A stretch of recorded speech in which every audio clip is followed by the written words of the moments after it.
Hello guys, Bill on the side. I'm having some plans for next 2 days, so here I am explaining my plans to you all, explaining my analysis to you all. Okay. Over the weekend क्या discussions हुए थे अपने over the weekend अपन ने discuss किया था कि Nifty एक structure को फॉलो कर रहा है. कौन सा स्ट्रक्चर है ये? Nifty is forming a top, again falling, फिर से 150-200 पॉइंट की रेंज में again a top and then again a fall, then same thing 200-300 point की रेंज में again a top and again a fall. Okay. अब same चीज़ Nifty ने की है फ्रॉम लास्ट थर्सडे के बाद निफ्टी एक रेंज में घूमा है. This is the range. ठीक है, ये थर्सडे का मूव था. देन उसके बाद निफ्टी टोटली एक रेंज पर ट्रेड किया है. ठीक है, here you can see the range. अब ये रेंज बनी हुई है यहाँ पे. ठीक है, अब इस रेंज के ऊपर निफ्टी ने जो हाई क्रिएट किया है वो लगभग 130-150 पॉइंट का हाई है. ठीक है, that means we can expect some more area to be covered. Okay, थोड़ा सा और एरिया अपन अपसाइड के लिए एक्सपेक्ट कर सकते हैं, बट वो अपसाइड का मूव कैसे आ सकता है ये मेन चीज़ है. ओके, नेक्स्ट 2 days में I am expecting this move to take place. अब वो मूव कैसे आ सकता है? पहली चीज़ कि या तो निफ्टी यहाँ से डाउन साइड एक अटेम्प्ट करेगा. अभी फेड का जो डिसीजन था वो 50 BPS पे आया. ठीक है, तो अब कल कहीं ना कहीं पे एक फ्लैट टू बेरिश ओपनिंग होगी, slight bearish, 40-50 points gap down in Nifty. उसके बाद निफ्टी हो सकता है एक शार्प फॉल अटेम्प्ट करे. ओके, एंड उस शार्प फॉल में, अब वो शार्प फॉल क्यों आएगा उसके पीछे का भी रीज़न मैं आपको एक्सप्लेन करता हूँ. ठीक है, शार्प फॉल आने के पीछे का रीज़न होगा कि निफ्टी ने प्रीवियस 4 days या 5 days के लो ब्रेक किए. ठीक है, ये रीज़न होगा शार्प फॉल आने का. अब जब शार्प फॉल आएगी, this is a daily time frame. Okay, when Nifty will attempt sharp fall, there जिन लोगों ने भी इस एरिया पे कॉल्स में एंट्री ली होगी इस मोमेंटम कंटिन्यूएशन के लिए, और जो लोग भी पोजिशनली होल्ड कर रहे होंगे वो निकलना चालू करेंगे. ओके, अब अपन किस एरिया को फॉलो करेंगे?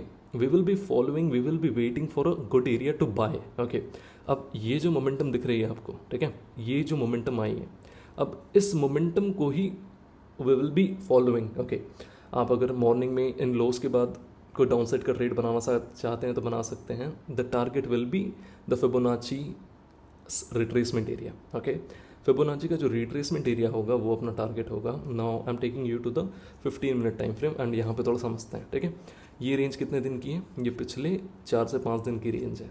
अब क्या हुआ, निफ्टी ने एक हाई अटेम्प्ट किया, देन उसके बाद एक शार्प फॉल आया. ओके, अब इस चीज़ को समझो कि डाउन साइड अगर निफ्टी अटेम्प्ट करता है तो कहाँ तक अटेम्प्ट कर सकता है. निफ्टी अगर डाउन साइड अटेम्प्ट करता है तो फिबोनाची को from the low to the high, and this will be the area जहाँ निफ्टी आ सकता है. ओके, ये एरिया तक.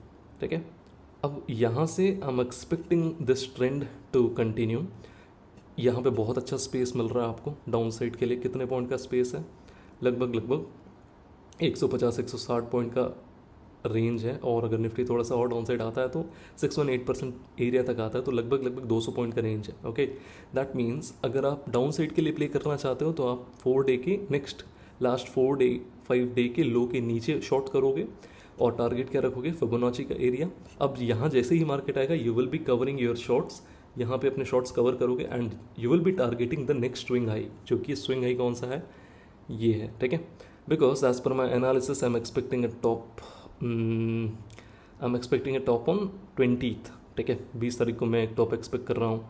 सो दिस वॉज द रीज़न कि Nifty can come down side to grab all the liquidity, buy side liquidity, and buy side के liquidity grab करने के बाद Nifty will be shooting up. अब देखने वाली बात ये होगी कि ये मोमेंटम कब आता है? कल आता है. अगर मोमेंटम आया तो कल आता है कि परसों आता है. ठीक है, because last Thursday we had a move like this. अगर निफ्टी कल बहुत अच्छे खासे वॉलेटिलिटी के साथ मूव किया तो we can expect this momentum to come tomorrow itself, because last Thursday में ही अपन मूव किए थे, उसके बाद टोटली साइड वे रेंज में मूव कर रहे थे. तो इस एरिया को तो कल अपन अटेम्प्ट कर ही सकते हैं इन लोस के नीचे. अगर शॉर्ट भी करना होगा ना तो कब तक शॉर्ट नहीं करना है? जब तक मार्केट इसके ऊपर है. इस एरिया के लो के नीचे 15 मिनट की कैंडल कोई भी क्लोज होती है, you can short for this target. कौन सा टारगेट? ये. ठीक है, ये कौन सा टारगेट होगा? ये होगा फिबोनाची का एरिया. स्विंग का फिबोनाची एरिया है 0.5 to 0.618% retracement area. Then after that you can go for covering your shorts and look for some upside move in Nifty. ठीक है, this is the plan for tomorrow and day after tomorrow. Let's see how this is going to be how this is going to work. And for stop losses, okay, stop losses upside के लिए मैं कब तक upside हूँ Nifty में आपको पता है, ठीक है, बहुत अच्छे से पता है आपको। मैं वीकेंड एनालिसिस में आपको एक्सप्लेन कर चुका हूँ कि मैं कब तक निफ्टी में बुलिश हूँ, ठीक है, you know it very well. Now let me again repeat that to you all कि मैं कब तक निफ्टी के लिए बुलिश हूँ, ठीक है। जब तक मार्केट इस टॉप के ऊपर है, ठीक है, लेट मी इरेज एवरीथिंग। ये चीज़ बार बार रिपीट भी की थी, आज भी रिपीट कर रहा हूँ वापस में। जब तक मार्केट इस टॉप के ऊपर ट्रेड कर रहा है, ठीक है, इस टॉप के ऊपर जब तक मार्केट ट्रेड कर रहा है, I am neutral to bullish in Nifty. जिस दिन मार्केट इस टॉप के नीचे डेली चार्ट्स में क्लोजिंग दे देगा, that day will be the last day of me becoming of me being bullish on Nifty. Okay, so this is the plan. ये plan तो मैंने ऑलरेडी आपसे डिस्कस किया हुआ है वीकेंड एनालिसिस में, बट ये डे ट्रेड का जो प्लान है वो मैंने नहीं शेयर किया था because it's a good opportunity and you can grab it. देखते हैं बाकी क्या होता है। That's all for now.